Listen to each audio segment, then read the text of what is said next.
ہم اکثر یہ کہتے ہیں کہ اس طرح کے واقعات ہوتے ہیں، ہوتے چلے جاتے ہیں اور موو آن ہو جاتے ہیں ہم اس سے، لیکن سوال یہ پیدا ہوتا ہے کہ ہم کب ان واقعات سے سیکھیں گے؟ کیا ہمیں ہر بار کسی حادثے کی یا اس قسم کے کسی واقعے کی ضرورت پڑتی ہے؟ جی بالکل ایسی. اچھا 57 جو مشتبہ افراد ہیں، پولیس نے بتایا ہے کہ انہیں گرفتار کیا ہے، اور پولیس یہ بھی بتا رہی ہے کہ جو سردار فہیم ہے انہیں راڈ سے حملہ کیا گیا ہے، لوہے کی راڈ سے.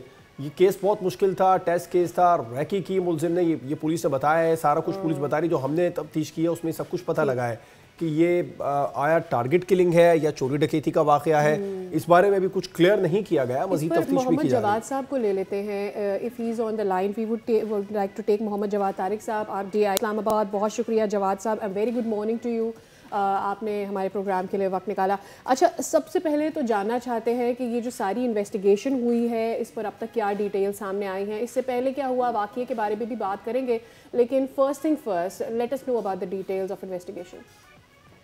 الرحمن الرحیم جی، یہ جو مرڈر ہوا اس میں دو ملزمان جو ہیں بیسیکلی ان کے گھر میں انٹر ہوتے ہیں واردات کی نیت سے، اور اس دوران جب یہ گھر میں داخل ہو جاتے ہیں تو وکٹم جو ہیں ان کو پتہ چل جاتا ہے ان کی انٹری کے بارے میں، تو ان کے ساتھ وہاں پہ ایک مزاحمت ہو جاتی ہے، ان کی آپس میں سکفل ہو جاتی ہے.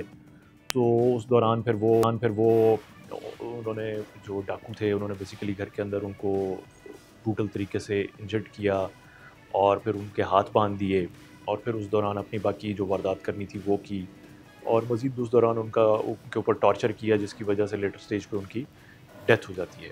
تو یہ دونوں ملزمان وہاں سے بھاگ نکلنے میں کامیاب ہو جاتے ہیں، اور لیٹر سٹیج پہ پھر ہم نے ان کو جو ہے وہ مختلف کیمراز، سیف سٹی کے کیمراز اور جو پرائیویٹ کیمراز ہیں ان کے تھرو بھی ان کے روٹ کو، اسکیپ روٹ کو اور آنے کے روٹ کو سب کو فالو کرنا شروع کیا، جس کی مدد سے ہمیں کافی ساری ان کے بارے میں کلوز اور آئیڈینٹیفیکیشن مل گئی، اور ساتھ ہی اس سارے ایریے کی جیو فینسنگ بھی کروائی گئی مختلف پوائنٹس کی، جس پوائنٹس پر ان کی سائٹنگ ہوئی تھی بندوں کی.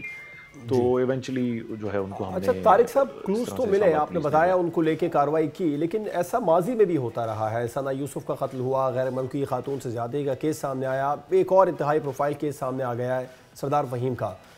دیکھا جائے تو سیف سٹی پروجیکٹ کی جو کارکردگی ہے اس پر بہت زیادہ سوالات اب اٹھتے ہیں. تو کیا سیف سٹی کا دعویٰ صرف محض کاغذی کارروائی ہے؟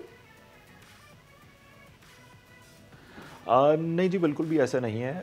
اس سارے کیسز جن کا آپ نے ذکر کیا اور ان کے علاوہ بھی مختلف جو کیسز ہمارے بڑے ہائی پروفائل جتنے اسلام آباد پولیس نے بڑے قلیل وقت میں جو ٹریس کیے ہیں، وہ سارے سیف سٹی کے کیمراز اور اس کے علاوہ جتنے پرائیویٹ کیمراز جس کے اوپر ہماری مختلف ٹیمز جو ہیں وہ فوری طور پہ ورک شروع کر دیتی ہیں کسی بھی واردات کے بعد.